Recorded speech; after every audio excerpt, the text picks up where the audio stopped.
dans la vallée des algues, un singe s'est fait draper dans un pagne et coiffé d'un foulard. Se faisant passer pour un homme, il voulut régner en roi. Sur ses entrées faites, un jeune homme l'aura tellement envié qu'il voulut qu'à son tour se faire orner d'une peau de singe afin de s'affirmer plus méritant. Un vieillard, alors surpris, leur fera cette révélation. Il ne suffit pas de changer le nom d'une montagne pour que la place des épines pousse les roses et les champignons. Ils s'expliqueront en ce terme. L'homme est minuscule petit microbe, éphémère sur ces grains de sable que nous appelons la terre. Il a les mêmes fonctions que les animaux et une nature qui lui est propre. Donc, par sa fonction d'aimer, d'agir, de procréer ou de vivre, il n'est pas différent des animaux, mais c'est sa seule nature qui le distingue des autres espèces de la terre, celle de penser. Et maintenant, mesdames et messieurs, la question qui se pose porte sur le point de savoir si l'homme est ce qu'il pense ou ce qu'il fait. À seulement observer votre réaction, je peux en déduire qu'il n'existe pas sur toute la surface de la terre un homme qui ne soit le reflet de ses pensées. Et c'est cela, ce que je m'apprête à vous prouver. Vous prouvez par l'acte des pensées que l'homme est ce qu'il pense et non ce qu'il fait. En effet, mesdames et messieurs, l'homme, créé à l'image des dieux et à la pensée des dieux lui-même, ne peut se définir que par la pensée. Ainsi, ne pense que celui qui est homme, et n'est homme que celui qui pense. D'où la maxime chère à Descartes. Cogito ergo sum. Je pense, donc je suis.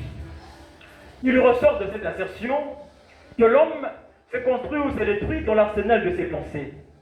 Ainsi, ses succès et échecs, ses gains et ses pertes, son courage et sa peur, sa laideur ou sa beauté, sa haine ou son humanité, sa petitesse ou sa grandeur, dépendent de ses pensées. Illustrons-le.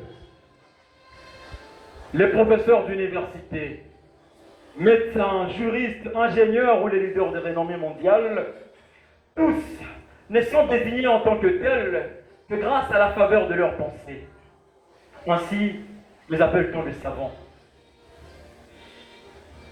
Bien plus, cela est d'autant plus valable pour les artistes que pour les gouvernants.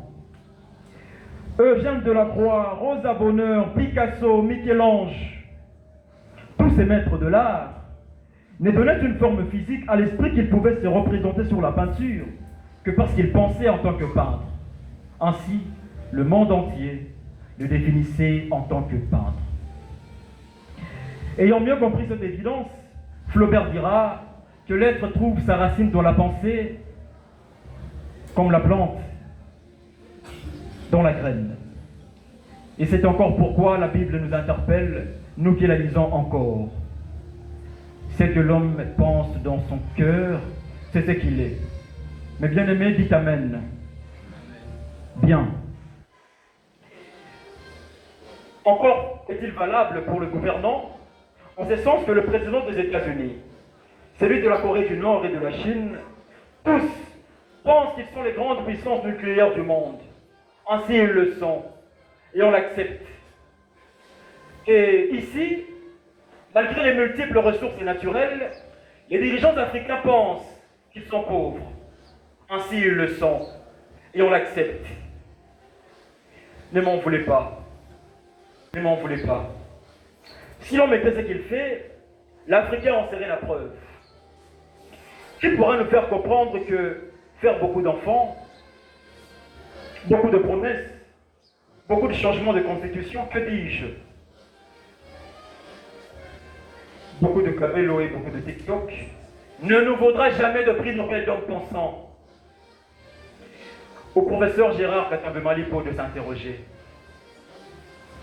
À quand le siècle des Lumières pour l'homme noir? À quand l'ouverture d'esprit pour l'Africain?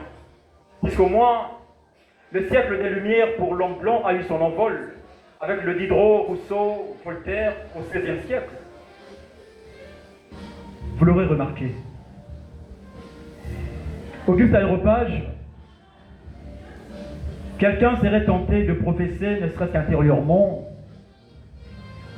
peut-être sous un ton de lamentation qui soulève la pitié, qu'au fond, l'homme est ce qu'il fait et c'est par ses œuvres qu'on sait les juger. Mais comment sait-on que le pianiste qui joue tout autour en est un, si on y pense au point? Comment sait-on que le juge-président qui va à peine sans décider sur le sort des innocents, mais également des condamnables, en sent autant, si ce n'est par la pensée? C'est à ce propos que Blaise Pascal dira, surtout pour les orateurs, que bien, la parole fait penser, mais c'est penser qui fait parler. Vous l'aurez remarqué. Vous l'aurez remarqué. Mesdames et messieurs, en un comme en mille mots, il vous souviendra que toute la définition de l'homme réside en la pensée. Alors enfin, un conseil pour finir. Vous les hommes qui voulez penser, je vous interdis de boire et d'aimer. Et vous les femmes qui voulez aimer, je vous interdis de lire et de penser. Parce que dans le premier cas, l'alcool et l'amour l'affectent sur la nature de l'homme, celle de penser. Et dans le second, la pensée et la lecture l'affectent sur la nature de la femme, celle d'aimer et d'être soumise. J'en ai fini.